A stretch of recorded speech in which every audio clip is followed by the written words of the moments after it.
Hey Hearties, I'm Casey. And I'm Cammie. Welcome to the Hearties Hotline, your connection to Hope Valley. We want to give a shout out to our friends at Edify Films, where you can get fabulous When Calls the Heart merchandise, like my hat.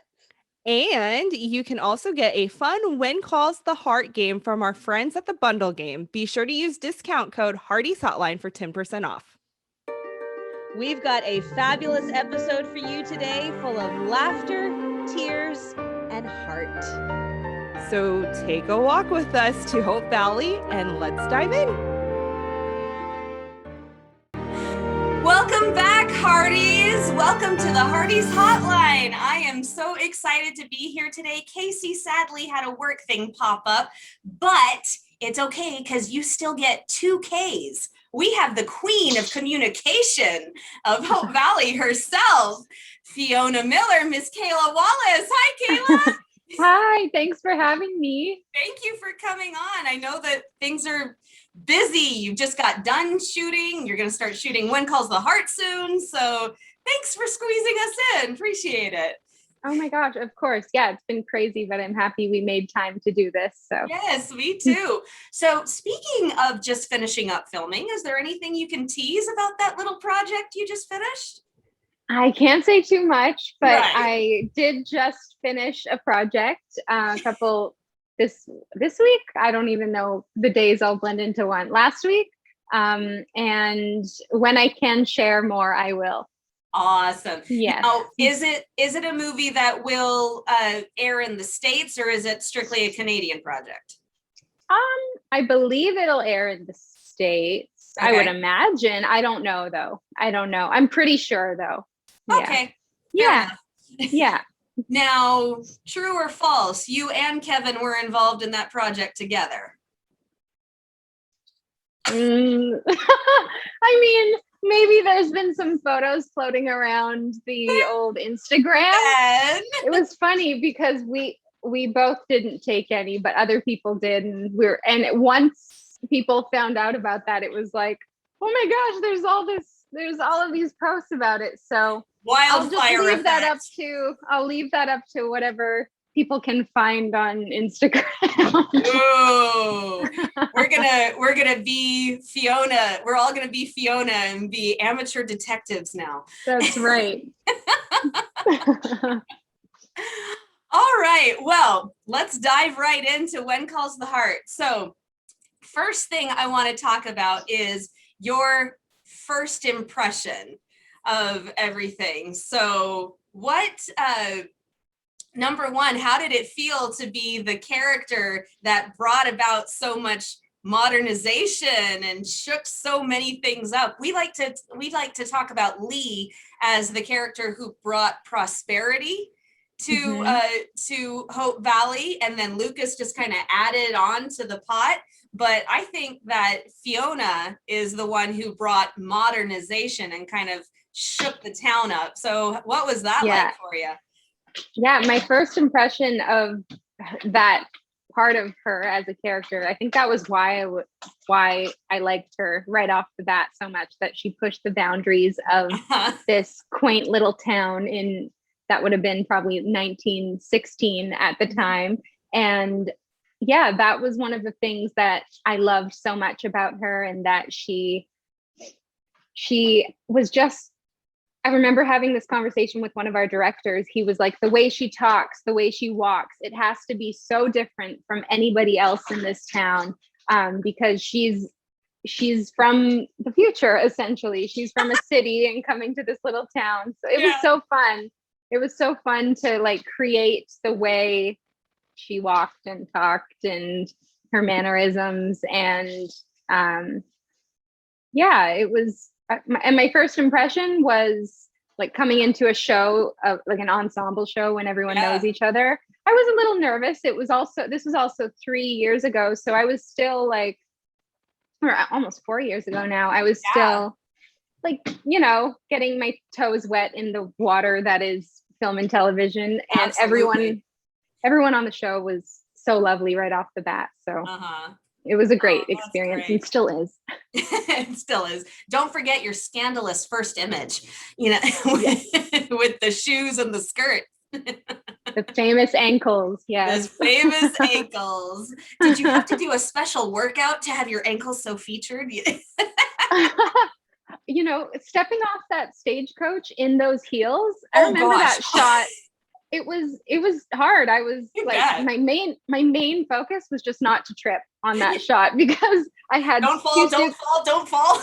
yeah, because there was something about the timing of the way our director wanted that shot, and I had 2 suitcases in my hands, so like trying to navigate all that, I remember my goal was just don't fall. Oh my gosh, don't I know it. I had a role once where I played a queen and I had to go down the steps according to a beat. And I'm like, oh shoot. So I was in a very, very long dress, and I had shoes I was not comfortable in. And so I'm like, step. Yeah. Oh my gosh. What was that for? A Comedy of Errors. They changed the Duke to a Duchess, and so I was the Duchess, and the director was very artistic, and so he had this Turkish drum beat at the very beginning with this light technique happening, and so then then the Queen's entourage comes down the stairs, and I'm just like, don't trip, don't fall, don't trip. Yeah. Heels and stairs do not go well together, but hey, the price you gotta pay. Indeed. So you were the first of the 3 new characters to come on. Did that feel, I don't know, did that feel odd to be the first of the 3, or did you kind of think, oh, I get a head start, or did you feel like you were being pushed off the diving board? What was that like? I mean, at the time that we were shooting that, I don't think I knew exactly who was, I knew who was new, but I don't remember thinking like, oh, okay, there's 3 of us new ones. But Chris and I came on in the same 2 weeks. So we shoot like 2 episodes at a time. Right. So Chris and I, actually, one of the first scene I shot was ever on the show was the one in, there's a scene from season 6 in the saloon when I walk up to Lucas, and he sort of catches me that I told on him. So that was my very first scene that I shot, if I'm not mistaken. And so Chris and I sort of started at the same time. Okay. And then a week later, Kevin showed up, and I from what he said, he felt like the new guy, because Chris and I came on together, and then 2 weeks later, know that came. Part. So he came. Part. Yeah. So, but there was a bit of the feeling of like that we were all the new people, because it was just such a, like, everyone's so close on the show, but like they totally welcomed us in right away. It was sweet. Yeah. That is great. So this is just something that I was curious about. How old do you see Fiona as when she first arrives? Obviously, she's 3 years older now, but how old did you see her when she first arrived? I thought like 25 when she first arrived. Yeah, I think that was what the directors and I sort of thought at the time too. Okay. That felt right. Yeah. Because when she says, I started with the telephone company right out of high school, I'm like, okay, how long ago was that? Yes. Totally. Yeah. Yeah. And some of these things aren't decided by the showrunner. Right. So you can until it's decided, like until maybe it comes up that she's celebrating her 30th birthday or something like that. Some of these things aren't decided, so you kind of get to make them up for yourself. Oh, and we have more questions about that later. Okay. Word of warning. Okay, alrighty. So this is the first question I have. Sure. The first reaction when you walked into the wedding for Jesse and Clara, was that a legitimate first reaction, or had you seen the set before? I think we ran in and peeked. I think Eva and I ran in and peeked. Maybe not Eva. I think Eva was so sweet on that day. She kind of wanted to, like, I think I might be wrong on this, but I think she didn't want to see Aaron before. Like it was really sweet. I don't know if I had seen all of it. I saw the first part that had like this beautiful giant tree in the sort of right before the aisle. There was a giant tree. All of us were like, how did they get that in? Tree right there. Yeah. But I don't think I had seen all of it. I'm trying to think of that shot if we had shot the other angle first, but either way, we were all blown away with our set decorators, how well they did with that. It was so beautiful. Yeah. Yeah, so were we all. We just went, whoa. Yeah. That was an incredible set decoration job. Amazing. Yeah, we all said props to props. Totally. Yeah, they did an amazing job, which they always do. Always. You're so lucky to work on such a cool set that you just get transported to another time. Right. Okay, let's talk a bit about how you play Fiona. So when you were getting ready to first come on, did you do any research about, I don't know, qualifications that a telephone operator had to have back then? Did you look through old magazines to see what the look was like? Anything like that? Oh yeah, from the time of my audition to filming, there was only 3 days in between. I went audition. The next day was costume fitting. The next day was filming. So I didn't have much time for the first day of set, at least. But I did, like, I remember Loretta and we would watch I forget what, there's a YouTube, we looked it up on YouTube, and this woman goes, ringy dingy. Like, we would watch these old switchboards. Yeah. So I did try to look up how complicated of a job it was, and how common it was for women to be working in that time, and everything like that, just to figure out how much she would have had to gone through, to go through training and make her way up in a company at that time. And some of the things that we do on this show aren't exactly like true to exactly the time, but it still, the research helped show that she's a strong woman, and she would have had to work her way through a lot of men to get to that role. So yeah. By the way, speaking of Ringy Dinghy, the other half of Team Ringy Dinghy says hi. We got to interview her. We got to interview her a little bit ago, and she had so many wonderful things to say about you. So Loretta herself and Florence. We talk about this all the time, that we have such a special place in our heart for that relationship. It was I know. I hope we get more scenes with the two of us soon. So you guys have kind of dubbed yourselves Team Ringy Dinghy. I came up with my own name, the BFFF, Besties Fiona and Flo Forever. I like that. Oh, thank you. Obviously, there is something very special about that relationship.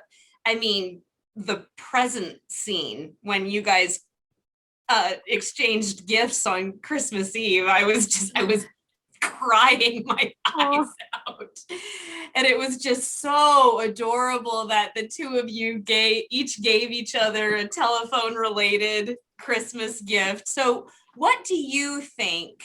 I mean, there are the obvious things that, that Fiona took a chance on Florence and things like that, but what do you think connected Fiona and Florence so much? I think it probably had to do with they were from completely opposite sides of the world. Fiona's the city girl who has, can do this job like with her eyes closed, and Florence is this conservative, small town, wonderful woman who hasn't seen much of the world. So they've come from these opposite sides of the world where Fiona's worked her way up. Florence has, made it through losing half of Hope Valley at the beginning of season 1. Yeah. And making her way as a single mother. And this, I think it was the first time that either of them opened their eyes to the opposite side of the spectrum, if that makes any sense. And that's a really good way of putting it. Yeah, they found this like mutual connection of women supporting women, and they realized that, they're not that different at the end of the day. Where I love that at the beginning it's Florence and Molly who did that little scandalous. Scandalous. Anyway, yeah, it's the I love scenes with Loretta. It's just a wonderful dynamic. Oh man, we love watching it. And like I said, when we talked to Loretta, she just gushed about the scenes that she got to play with you. And Casey and I said, we need to get Kayla on the show. Yeah, Loretta and we'd be running lines in our green room and we'd be crying, literally it's running. So sweet. And we would be like, why is this happening? There's water in my eyes. And we couldn't really explain it. So it made filming scenes together just really easy and beautiful. And anyways, I have a special place in my heart for Loretta. So I miss her. I haven't seen her in so long. I know. Yeah. But you'll be back in less than a month. Yes. You're right. So are you actually fluent in French, or did you learn that for the part? No. Have you ever seen the episode of Friends when Joey is trying to learn French? Do you ever watch Friends? Okay, there's this episode of Friends where Joey has an audition, and Phoebe, the other character, is trying to teach him, and she is teaching him the line, like it says in his audition, "Je m'appelle Claude," and he goes, "Je te flippe plus." Like he just can't compute French. That is me. I cannot.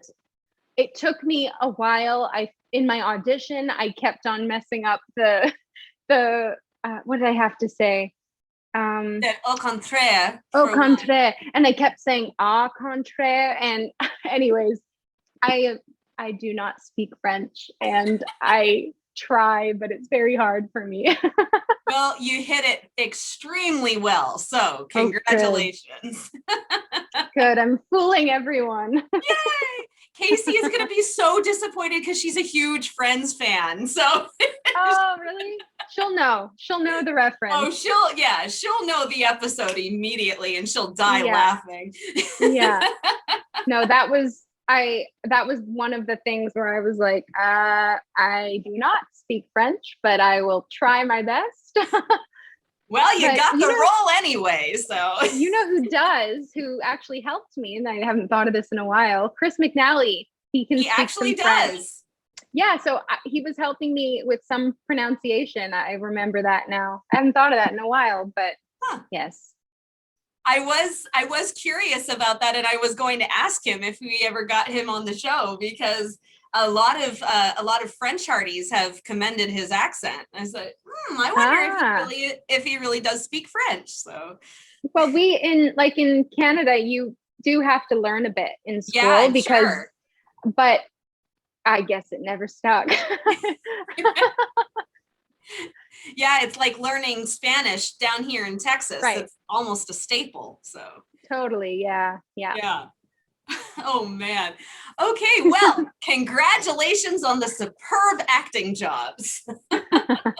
Speaking of acting jobs, how hard was it to control the car? Because I've heard, this car is so easy, and then I've heard, this car was awful. So when you had to drive Henry's car, how much trouble was it?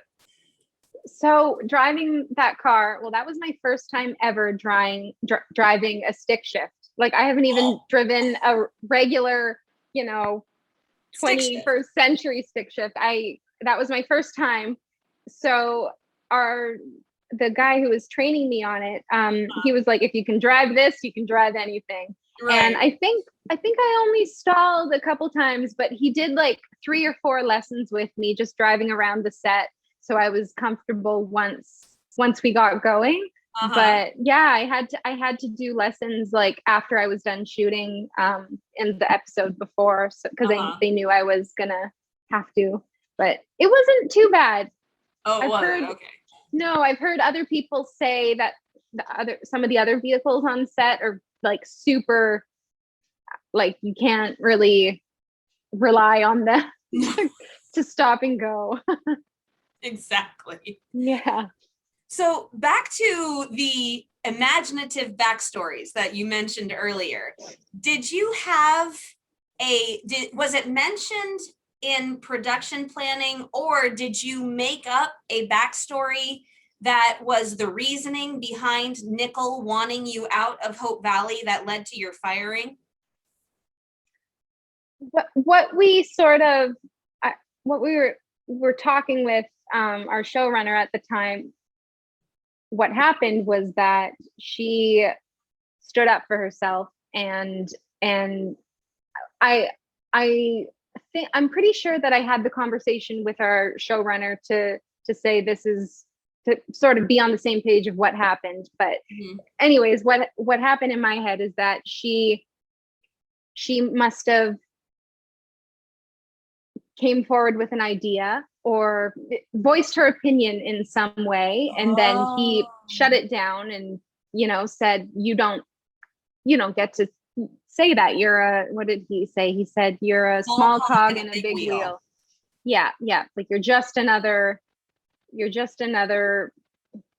person working here. So and now it's time for you to move on. Yeah. Okay. And so that she stood up for herself, that was sort of what happened behind the scenes, is that she took the advice from, I think it was Carson who encouraged her, that said no one should talk to you like that. Like, I'm talking about the preliminary part when he told her it was time to move on. So Okay, yeah, because absolutely she stood up for herself, and we said yes, girl, you go.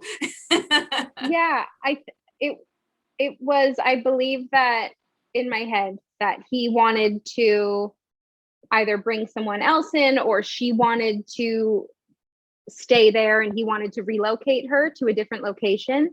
And then she voiced her opinion and said, no, I want to stay here. I want to stay. And because I think that was, I might be mistaken, it's been a while since I've gone over that stuff, but I'm pretty sure that she was told that she was going to be relocated. And I don't think it was written, but in my head, she stood up for herself and said, well, I can stay here. I can run this telephone. I can continue doing this. And he said, like, anyone can replace you. You don't get to decide. And then she stood up for herself and got fired. So, okay. Yeah. drama in the workplace. Oh yeah. Yeah. Was there a backstory in your head about why she kept going home so mysteriously? Yeah, and I like that I got to tell some of that story this year when she told Faith about her engagement, and I picture Fiona having a very wealthy family in San Francisco, that they want that elite, high class life for her and for her to stay there. And she likes the small town and the community of Hope Valley and the people there. But I picture her having this elite, fancy, lots of money life that she's never really fit in with. And they kind of like Elizabeth. Yeah, similar. Yeah. And I'm happy that we got to sort of touch on that. But it's fun because you sort of get to create the backstory along the way in the shows like this, where it's nothing stated, so you can have fun. And we got lots of family there. we were talking to Kevin, and he was just joking about how he would make up all of this backstory, and then they would write a new scene, and like, well, that all went out the window. So. Totally. Yeah, totally. Yeah, I like when I had that scene where there's that article written about Fiona in the town paper, and all of a sudden it's like, oh, she has 6 brothers. I had no idea. Imagine that. Totally. Yeah, you can just grow family members on a show because it's all fictional, but it makes it fun, keeps you on your toes. Indeed, I bet it does. Yeah. Have you ever had a scene change right before shooting and you had to kind of relearn lines? Has that happened to you on this show? I'm sure it's happened to you before, but. Oh yeah, it's on the show. I'm trying to think.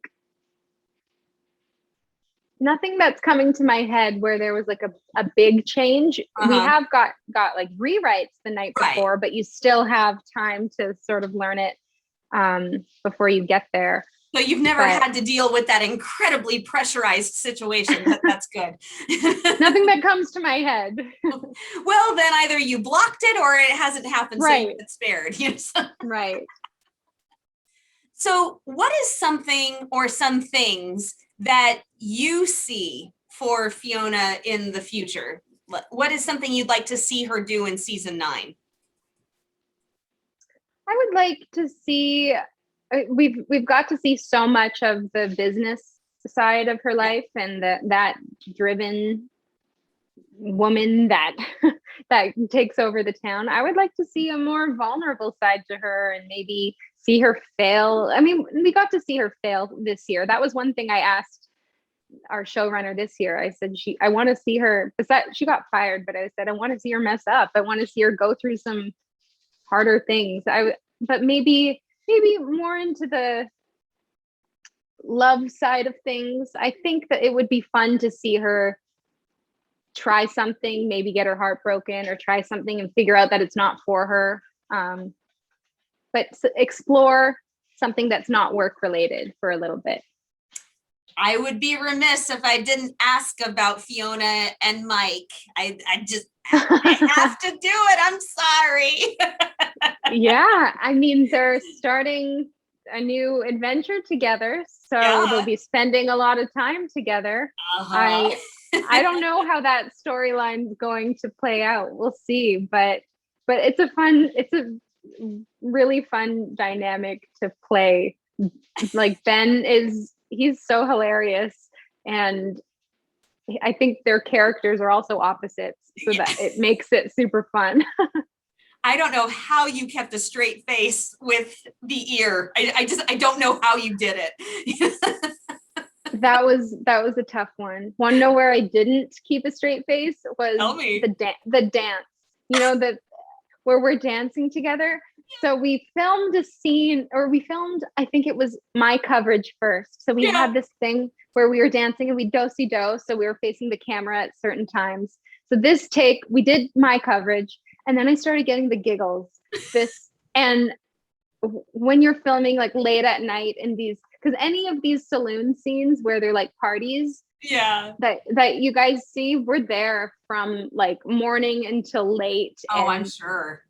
They're just long days, any of those parties in the saloon. But I got the giggles on his coverage. So I felt so terrible that he was keeping it together, where when you just see the back of my head, and I've lost it completely. And I felt so bad. I apologized to him so much after that. But yeah, so fun fact, if you catch a side of my face like laughing in that, I don't think you saw it because it was just the back of my head, but I was worried I was going to ruin his coverage. Was it when you twirled him and he said, never done that before? Yeah, he added that line too. That was just I bet he did.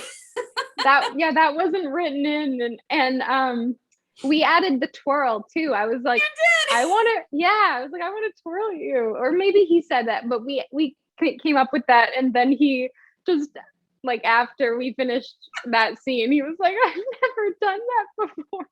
And that's one of my favorite lines. It was such a charming scene, and it was so unexpected, and it was perfect. You know, of course, Fiona would be the one to twirl her dancing partner, and it would be Hickam, the shyest man in town. You know. Yeah. That was fun. Goodness. Well, and I was talking to my best friend earlier, and we were saying that even if a romance between Mike and Fiona doesn't happen, the fact that they're going into business together, we could see some serious hijinks happening. They could get in a lot of mischief together. So. Oh yeah, I think so. I don't think Fiona knows much about oil and how any of that works. So, but she's smart. She'll do her research. I know that much. Right. So we'll see what happens there. That is going to be very, very interesting to see. So one other question. We know that John Tinker has a fun knack for putting unlikely scene partners together. Who's somebody that you would like to have a scene with next season that would seem unlikely for Fiona? I'm trying to think who I haven't really had many scenes with. Yeah. I mean, Baby Jack would be nice. I would love to work with Baby Jack. And I don't that know how would be incredibly unlikely. Yeah. Like maybe Fiona, you know, well, she's got a lot of brothers. I don't think it's stated if they're older or younger. Yeah, it didn't. So if she's the youngest one, maybe she's never dealt with babies before, and that would be a really fun scene. I can see it now.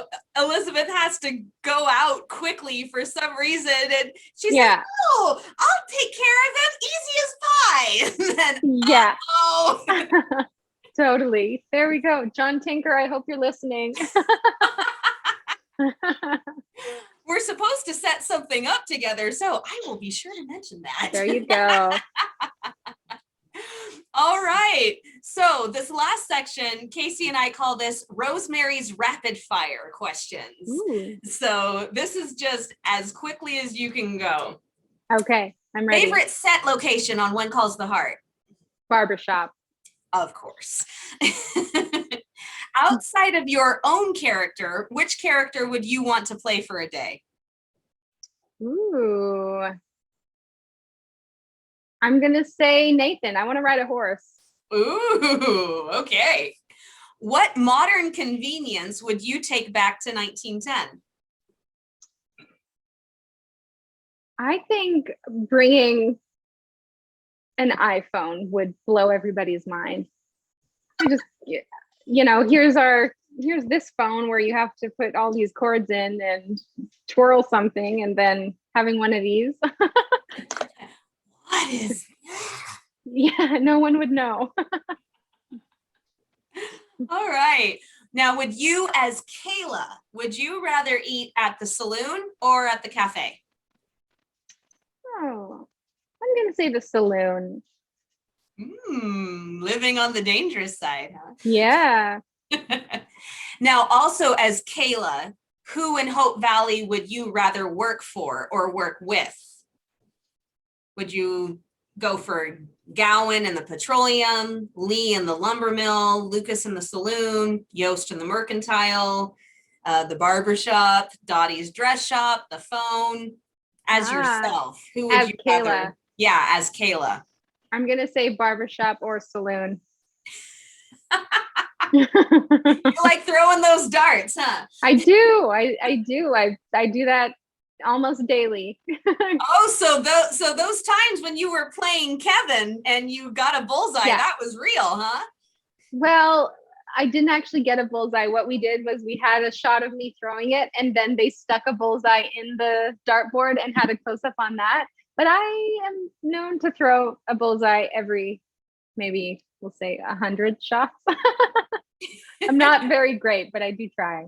Do you own a dartboard that you just go and do for fun? You do. Yes. Awesome. I have one in the backyard. Awesome.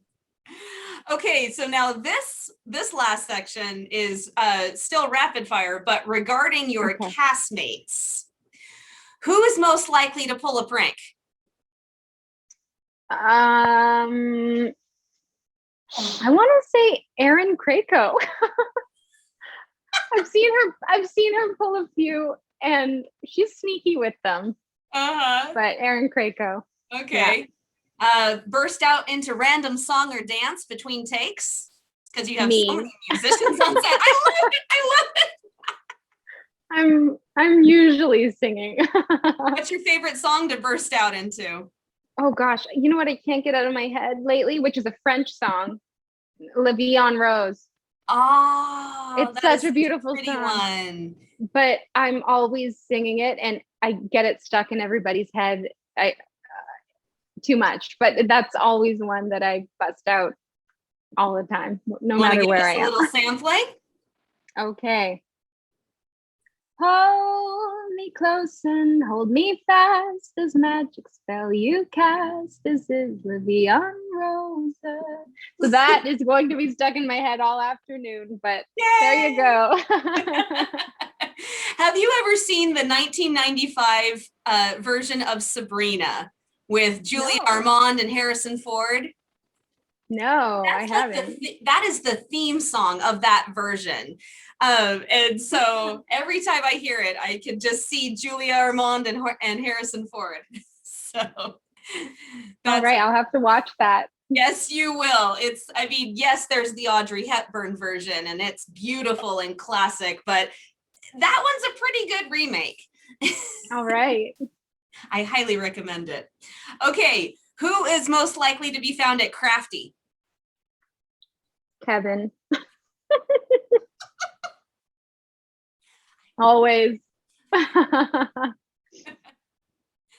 This is going to be a fun question given our conversation. Who is most likely to laugh or cry at an inappropriate time during filming?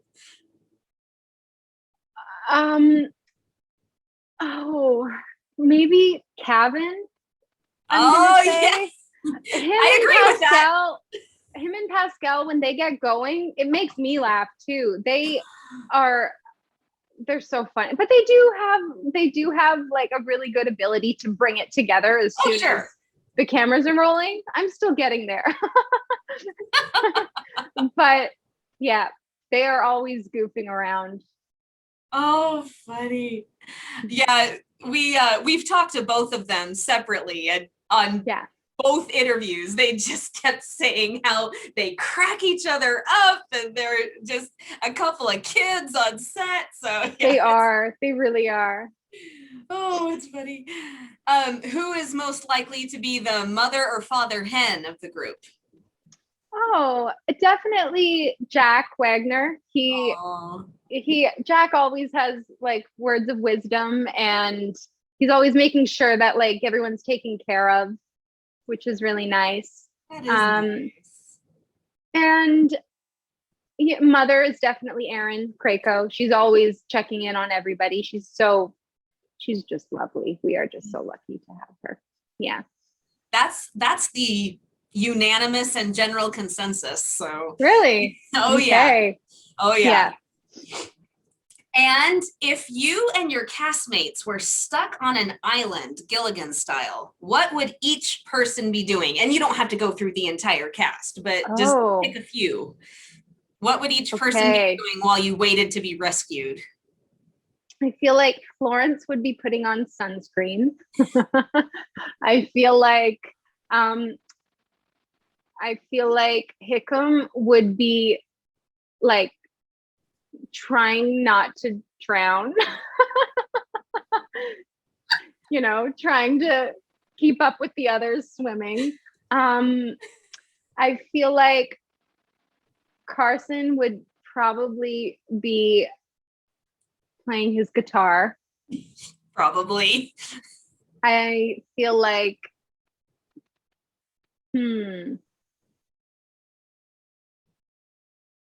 I'm trying to think who would be like lounging with a pina colada. I'm gonna say Kevin, Nathan, and